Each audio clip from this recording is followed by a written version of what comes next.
Redemption Church. How y'all doing? No, that was a little weak, but okay. Hey, I'm glad you guys are here. I'm thankful that you guys are here. As you can tell, I'm not Carter. Carter is on a well-deserved break this week. Him and his family are on the way to the beach today on this nice rainy day. It's a great day to go to the beach, but that's where they're headed. And so I get to finish up the sermon series for us today, which, you know, they say that you save the best for last, right? I guess we'll see which one is true today. And so for those that do not know me, my name is Jacob. I'm one of the pastors here. And to start today, guys, I want to tell you a story that literally happened yesterday, okay? I want to tell you about an experience I had with my internet provider, which for most of you guys that have ever had to deal with an internet provider, you're probably thinking, oh great, here comes the horror story. Here comes that terrible customer experience, and this is just going to be terrible, but at the same time great. This is actually not one of those stories. It's actually the opposite. It's a good story for once about an internet provider. And see, so I had to go to Cox's store over by Valley View yesterday to replace my modem because my modem stopped working. Had no power to it at all. It stopped working. And so I went over there. And guys, before I went over there, I started to complain and question, why do I got to do this? Why do I got to do this thing that I do not want to do? I'm dreading it. Why is this happening to me? And it's on my day off. This is just terrible. And guys, that tone I'm using right now is not the tone I was using yesterday. Don't judge me. I know you've been there if you've had to deal with Cox before. And so I get there early so I can be one of the first people in and out of the store. And they open at 10 a.m., so I get there about 9:45. And I'm the second person in line. And so I walk through the door, and a guy greets me and asks me, what's going on?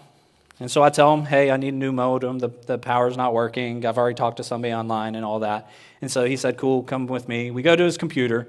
He pulls up my account, and he asked me to confirm how much I am spending every month to Cox, which at this point I'm just like, thanks for reminding me of that information, dude. I appreciate that.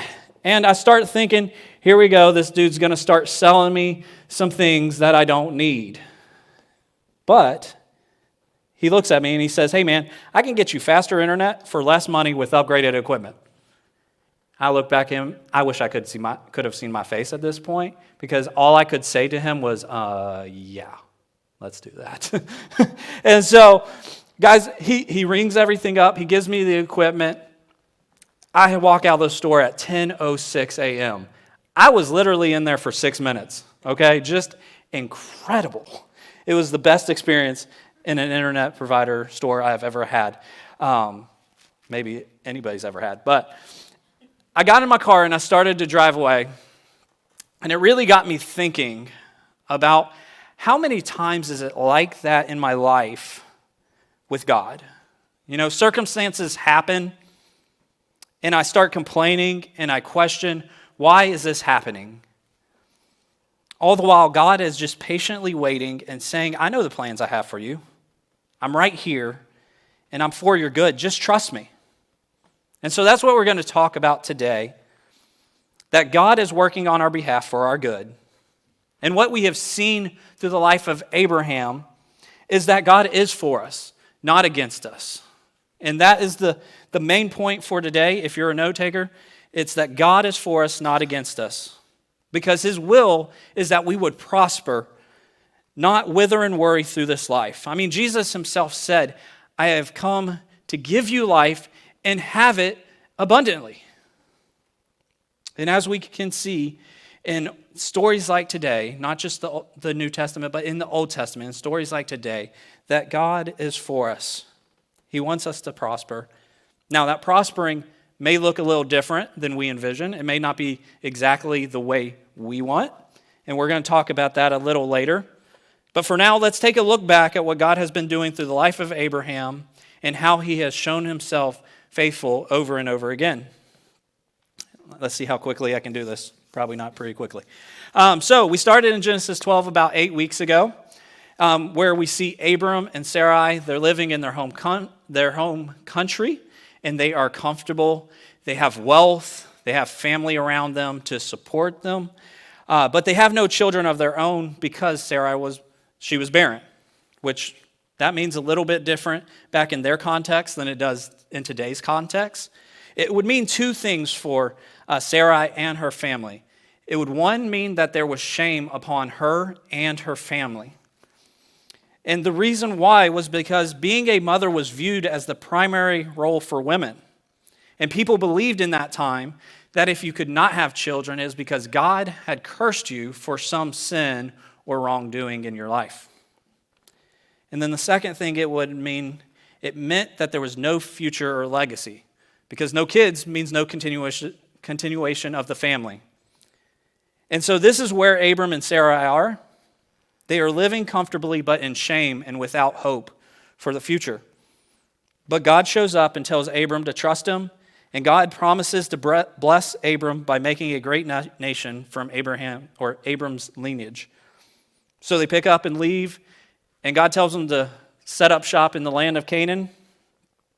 Then God promises Abram that his descendants will be as many as the dust on the earth. Abram gets blessed by Melchizedek, which I got to say is the coolest name ever. I tried to name our son that. That got shot down. But Abram is blessed to be a blessing. In Genesis 15, Abram is doubtful and afraid about the future, but God shows up and he's faithful and he reassures Abram of his promise. God reminds him that he's going to make Abram's descendants as numerous as the sky, or stars in the sky. However, Abram and Sarah both decide to take things into their own hands.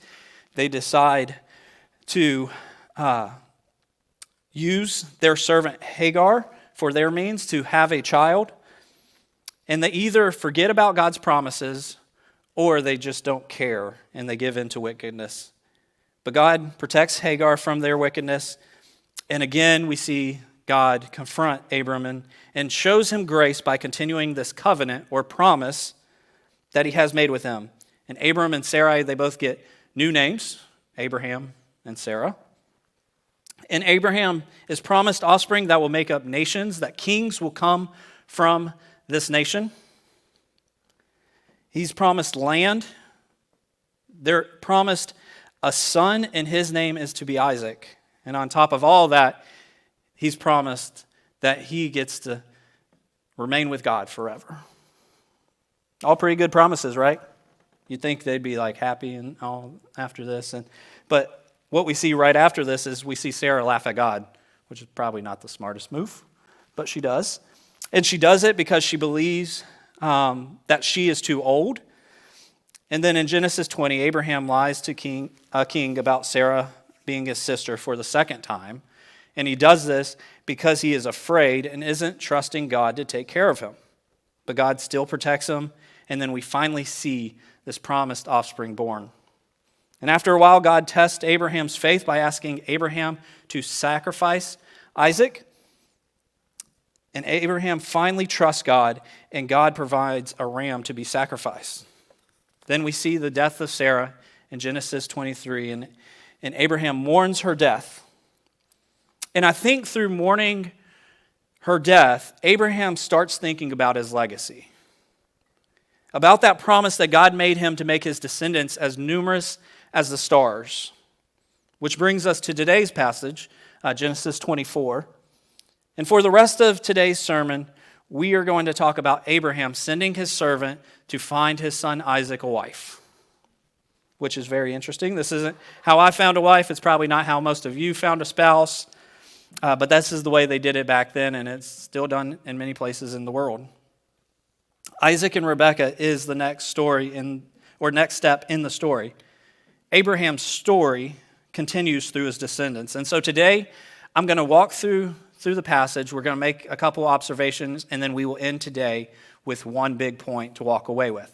And so we're going to start in Genesis 24, verse 1, if you want to read along with me, or it'll be on the screen. Now Abraham was old, well advanced in years, and the Lord had blessed Abraham in all things.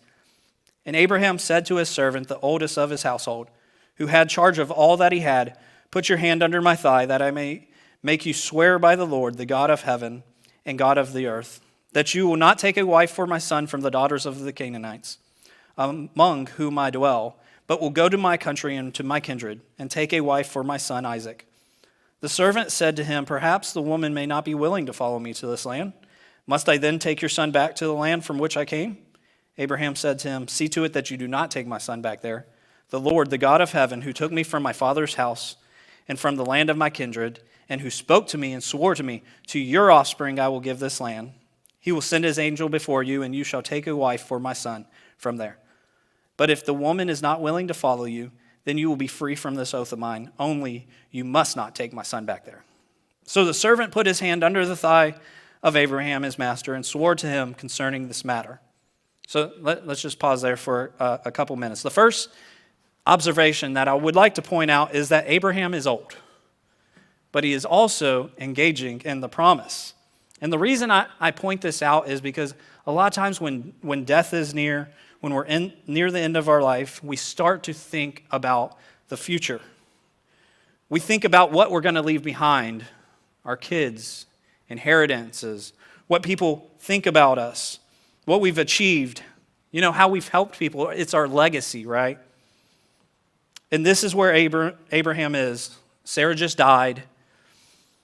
He's old, and he knows that his time is limited. But he's not sitting idly, which, let me just say a quick point to you that consider yourself old. I'm not calling you old here. This is if you consider yourself old. So this is for you to judge, guys. A quick point is that you still have time to impact the people around you. Don't sit idly. God can still use you in the mission. Abraham was old here, but he was still impacting the people around him. He was still active, and you can be too. God can still use you. Don't sit idly. So back to the point, Abraham is old, but he's not sitting idly, nor is he working out of his own wisdom anymore. And we know this because Abraham is very specific about how the servant is to find a wife. There's two instructions here about how to find a wife. One, he's not to find a Canaanite woman. The reason why is faith.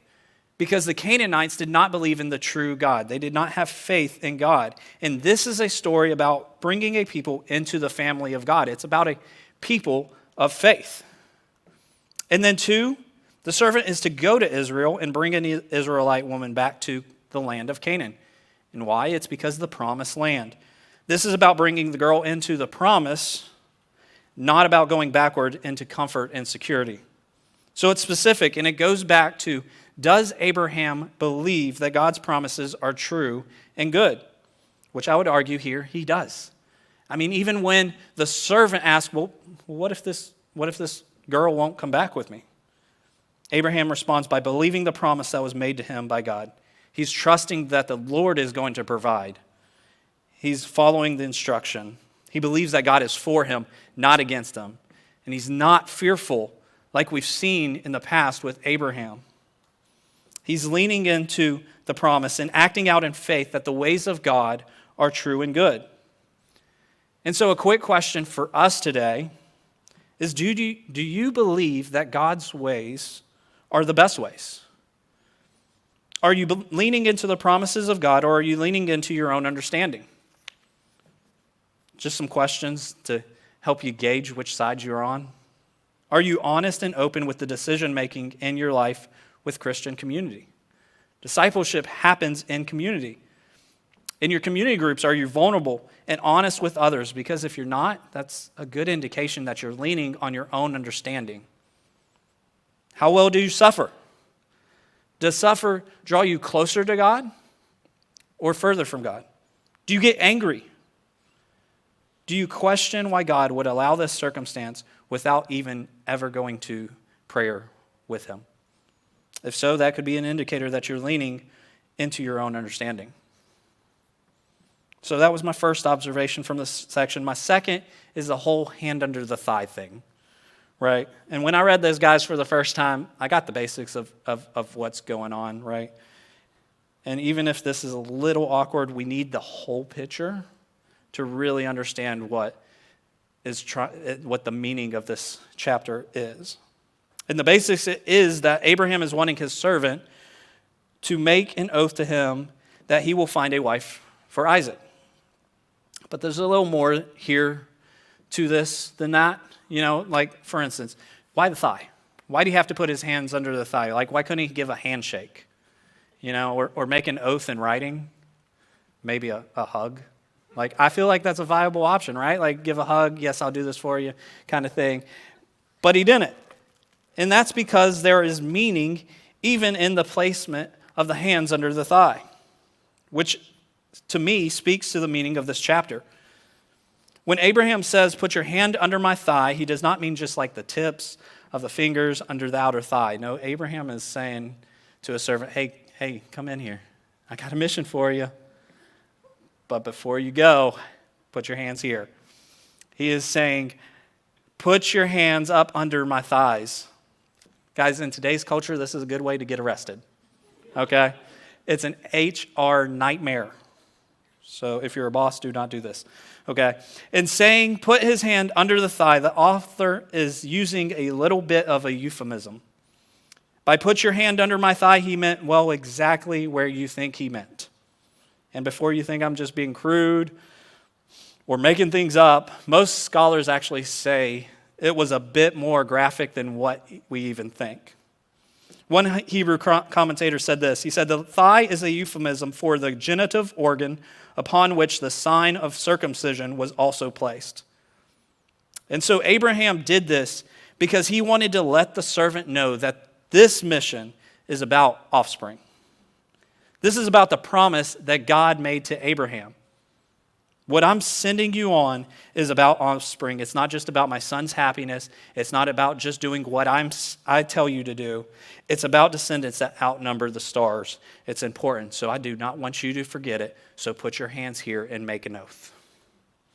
And guys, I did a bunch of studying for this. Most pastors preach this chapter. They preach on marriage, which, let me say, it's not wrong. It's not wrong to preach marriage about these two people coming together, Isaac and Rebekah. There is an order in God's design to have offspring. Isaac must have a wife. He must get married. But to me, and let me emphasize, to me, the emphasis is not on marriage. It's on the offspring. It's on the promise of offspring. And this promise of offspring is about God's will being fulfilled. It's God working out his plan through space and time. It's about a plan that God set in motion in the Garden of Eden. God created man and woman for a relationship with him, and because of sin, that relationship was broken. But even amidst Adam and Eve sinning against God, God promised to redeem and restore his creation. And this promise of offspring for Abraham is the process of fulfilling that restoration. This union between Isaac and Rebekah are the next steps in the grand story of the gospel. It's the next steps in God's plan. And Isaac and Rebekah will have children who have children. And out of those children will come Jesus, the Savior of the world. And through Jesus, descendants outnumbering the stars will come into the family of God, not by physical birth, but by spiritual birth. And God's still working out that plan today to bring a people to himself. That's his will for us, is to know him. It's not, what school I'm going to go to. It's not what job I'm going to get. It's not who I'm going to marry. It's not what neighborhood I'm going to live in. It's to know him and glorify him. I think God's will is just summed up beautifully in Micah 6:8. It says this, he has shown you, O mortal, what is good. And what is required from the Lord? To act justly, to love mercy, and to walk humbly with your God. Guys, did you see that? It's not just to act justly or to love mercy or to walk humbly, even though those things are good and we should do them because they are good. But it's to do them with your God. Because God's will is that his children would know him and commune with him forever. And that happens through faith in Jesus. And Jesus comes from this promised offspring. So this passage is about offspring, and we need not forget that.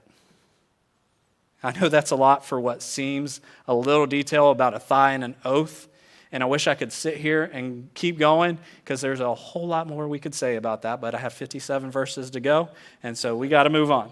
All right, so let's continue reading.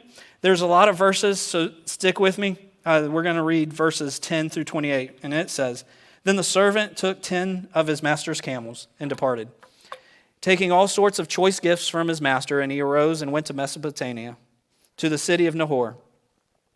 And he made the camels kneel down outside the city by the well of water at the time of evening, the time when women would go out to draw water.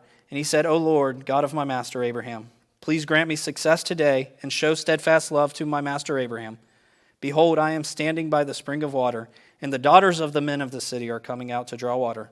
Let the young woman to whom I shall say, please let down your jar that I may drink, and who shall say, drink, and I will water your camels. Let her be the one whom you have appointed for your servant Isaac. By this I shall know that you have shown steadfast love to my master."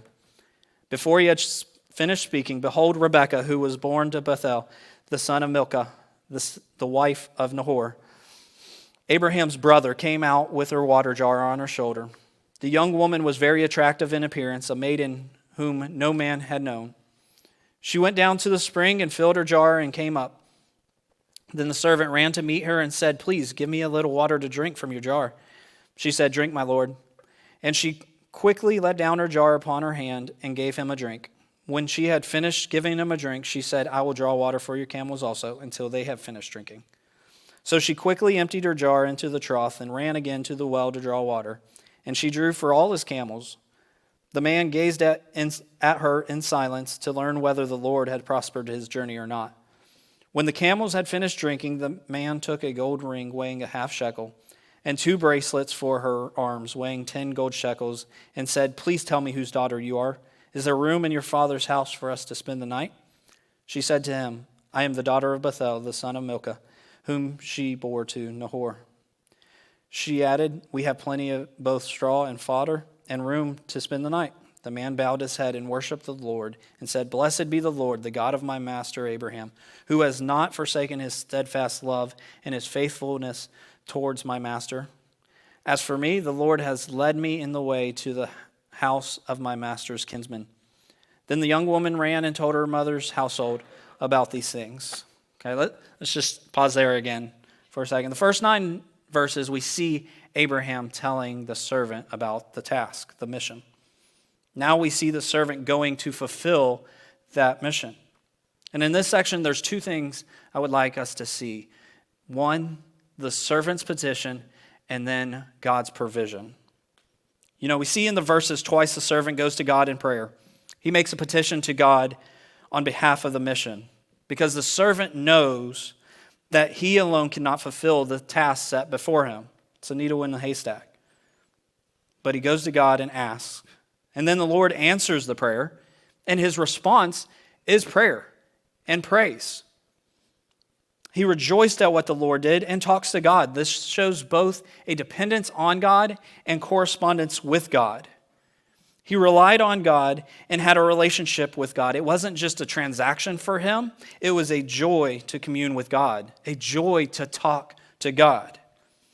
A lot of times I remember about the dependence part, but forget about the relational aspect with God. And guys, this week I read an article from a guy named Jeremy Lyman on the Gospel Coalition website about prayer. And he said one of the first things he asked Christians is, what does your prayer life look like? And a lot of times, he said, the majority of times, he said people drop their heads and they admit their prayer life isn't what they want it to look like, what it should be. And I suspect if I were to ask you guys that same question today, the majority of you would probably do the same. And that's because we feel guilt and shame that our prayer life isn't as good as it ought to be. It doesn't meet some kind of standard, which then keeps us from praying more to God. The servant is an example of what a praying life looks like. It's one that is filled with joy because of the freeing relationship that we get with God. This is what Jeremy Lyman had to say in his article. We all live with a gap between who we are and who we want to be. There's a gap between where we are today and where we hope to be in a later stage of maturity. This gap can lead us to feel guilt and shame, or it can serve as an invitation to a deeper life, to pray and to get started now. God invites us to know and enjoy him in prayer. It's the place we meet with God and discover his healing and peace. Therefore, the major work of prayer has already been accomplished at the cross. Jesus has made the way for us to sit before the Father without fear or shame. Guys, God is inviting us into communion with him today. God is there ready to listen. The question for us today will be how you respond to that invitation. Will you continue in guilt or enter into a relationship through prayer? Because there's no guilt or shame in the gospel. God looks at you as blameless because of Jesus. Therefore, we can go to God with confidence. And let me let you in on a little secret. We can ask God for things. We can ask God for success in life like the servant. And God will hear us as long as it's in his will. 1 John 5:14 says, "And this is the confidence that we have toward him, that if we ask anything according to his will, he hears us." The servant believed God could accomplish this task for him, so he asked. And then when God responded, he responded in praise to the answered prayer. And again, I wish I could keep going. We actually are going to be talking about prayer starting in 2 weeks. We have a sermon series that we're going to do a deep dive into Psalm 1 and 2 for about 6 weeks. So if you're interested to hear more about prayer, come back. For now, we're going to keep going. And for the sake of time, I'm actually going to summarize from verse 29 to the rest of the chapter. So we see the servant, he actually goes to Rebekah's house and he meets her family. He tells them the whole story from the beginning to the end. He tells them about who he is. He tells them about Abraham. He tells them about the promises. He tells them about his prayers. And then he tells how Rebekah fulfilled his prayer. And after the servant finishes, here's the crazy part, telling the story, the family believes his word, blesses the marriage, and then sends her out. They even say a prayer over her of blessing. And this is verse 60. It says, "Our sister, may you become thousands of 10,000s, and may your offspring possess the gate of those who hate him." And after this, Rebekah and the servant leave to go to Isaac. Isaac and Rebekah meet. They get married, and the Bible says that Isaac is comforted by her after the passing of his mother. So this passage is the next step of the promise that God made to Abraham. It's the passing of the baton from Abraham to Isaac and Rebekah. And we can see that the point is the continuation of the promise by the fact that the chapter starts and ends with offspring. But then, what does that have to do with us? Like, how does this apply to our lives with offspring? Does that mean we're supposed to all have like 50 children? Like get married and have 50 children? I hope not, because I'm not having 50 children. I'm just saying, that's crazy. But the more and more I read this, I saw the story unfolding that God is working in the world to bring a people to himself. For yes, his glory, but it's also for our good. God worked through Abraham, a servant, Rebekah, and Isaac to deliver on his promise. And all those people had to do was believe and trust that he was working for the good and step out in faith. You know, he kept his promises. He gave Abraham a son. He gave them a land to inhabit. He gave Rebekah to Isaac, and he was with them always. Which let me say real quick, circumstances do not mean that God is for us or against us. I'm not proclaiming a prosperity gospel today. I'm not saying that if you trust God, he will give you everything you want. He's not a genie. You might not get that great job or that spouse or that house that you've always dreamed about. You know, sometimes God's plans are very hard. A lot of times they are. I mean, just take a look at the people in the Bible and how their lives were. It wasn't comfortable. We're not promised a comfortable life, but for those that have faith in Jesus, we are promised God. And God is for us, not against us. And we know this because of who God is and what he has done for us in the gospel. Do we believe that he is for us in our everyday lives? And that's where the rubber meets the road, right? Because if you're like me, you probably live the majority of your life trying to work out of your own ability. You go through the day not even stopping to think about what God would have for you that day. You walk through the day thinking your ways are the best, or at least you just think, I got this. I don't need God in this situation. I got it. I can do it. Or maybe you're on the flip side of that. Maybe you don't do much because you worry. Circumstances aren't happening fast enough or the way that you want them, so you worry that they're never going to happen. So you just don't do anything. You're paralyzed. In either case, maybe it's not a deliberate act against God, but it's certainly not actively pursuing a relationship with God in all aspects of your life. And what is happening in those times of your life is that you aren't believing that God is for you in all areas of your life. You're forgetting that He cares deeply about you and wants to walk alongside you at all times. God is for us, not against us, in both the things we can see and the things we can't see. Just some examples to put some meat on what I'm saying. And guys, I'm going to start with my own life here. You know, I'm a pastor of a church. I work for the church, right?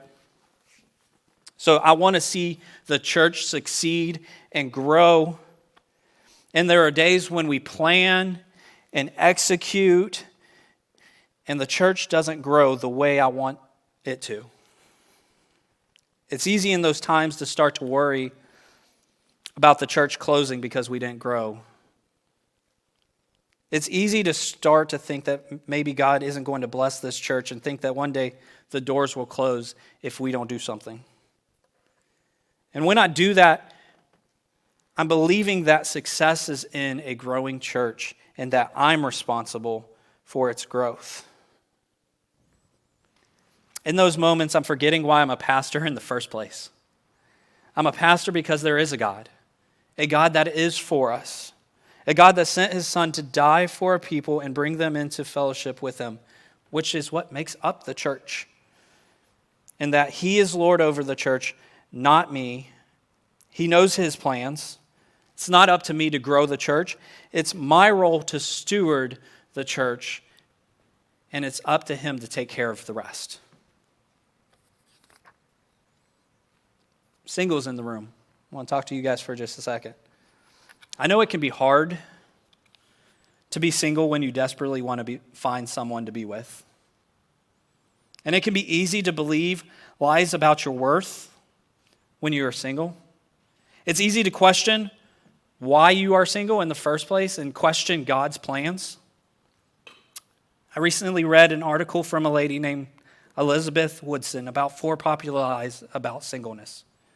Okay, and the 4 lies are: single equals alone, your value is in a role, marriage is guaranteed, and marriage equals happiness.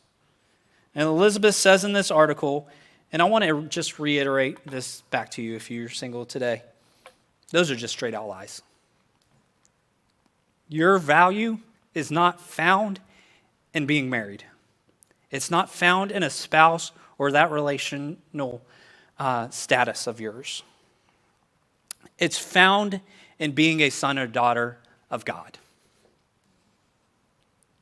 You are not alone. God doesn't promise that you'll find that perfect person to live the rest of your life, but He does promise to never leave you nor forsake you. He went to great lengths to make sure that you are not alone, that you know that you have value, and that you can have joy in life through Jesus. God is here for you. Lean into His promises. There's married people in the room. Hope is not in our marriages or in our children. Guys, marriage and children are amazing gifts from God. I love my wife and my kids. I'm so thankful for them. But often when circumstances happen with our spouse or kids, we question. You know, we get in a big fight with our spouse, or we go through a divorce, or a kid goes down a path that we don't wish them to go down, and we often question why it's happening. And what we're doing is questioning God's goodness to us in that situation. God doesn't promise that we will always have perfect marriages or perfect kids. But in those times that your marriage isn't perfect or your kids are going down a bad path, I just want you to hear that God's here for you. He is working even when you can't see it. And we know this by his word that for those that love God, all things work together for good.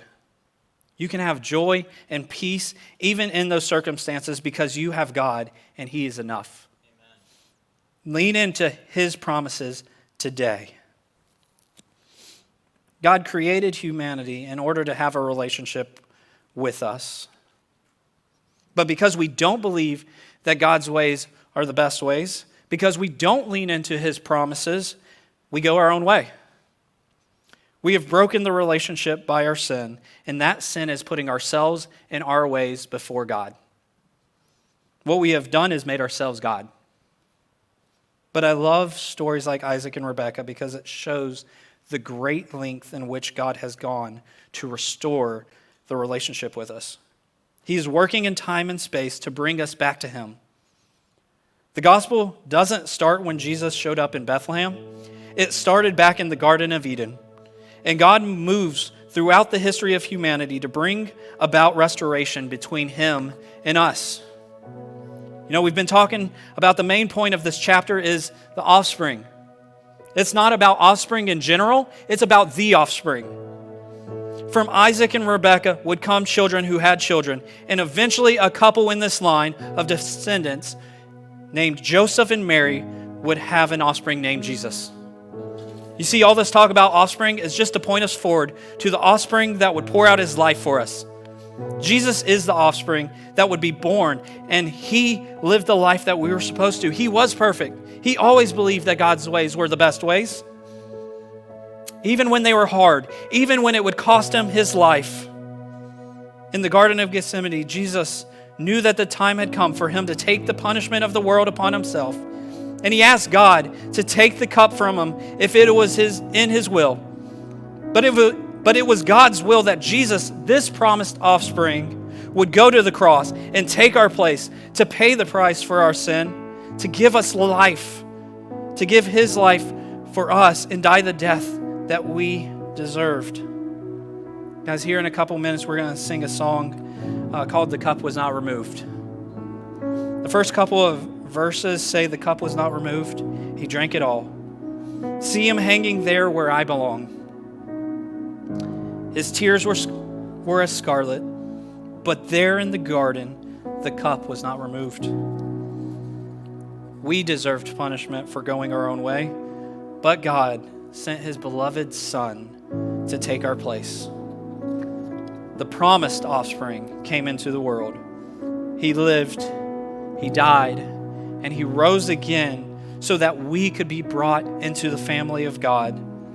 That's ultimately how we know that God is for us, not against us. Because Jesus, the promised offspring, gave his life for us. He bore it all on our behalf to give us life and have it more abundantly. This is why Abraham sent the servant. That's why the servant was to find a wife for Isaac. That's why Rebekah went to marry a man she didn't know. It's to fulfill the promise that God made to humanity to redeem and restore. Jesus is that promise. God is faithful to keep his promises. And to end today, guys, I just have one question for us.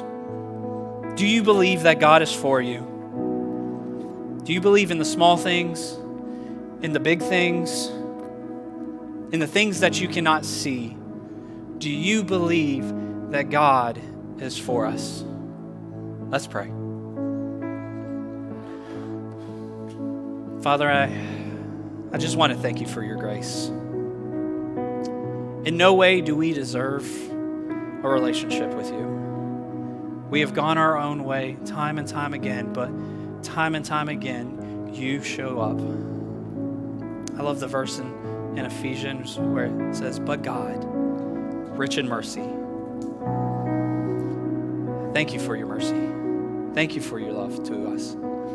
Help us today to believe in every aspect of our life, whether it's something small like eating or drinking, or whether it's something big about what job to take, or maybe to marry somebody, or maybe it's to go overseas on mission.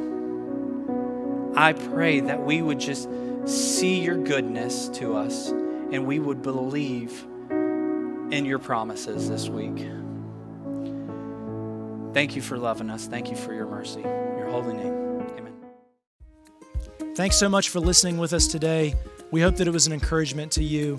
But we don't see this as a replacement for gathering with other believers in a local church context. And so if you don't have a local church, we would encourage you to plug in with one wherever you are. And if you're in Roanoke, Virginia, we'd love to invite you to plug in with us here at Redemption Church. And you're welcome anytime to gather with us. But you can check us out online at our website, redemptionroanoke.com. You can look for other content or resources there. But thanks again for listening.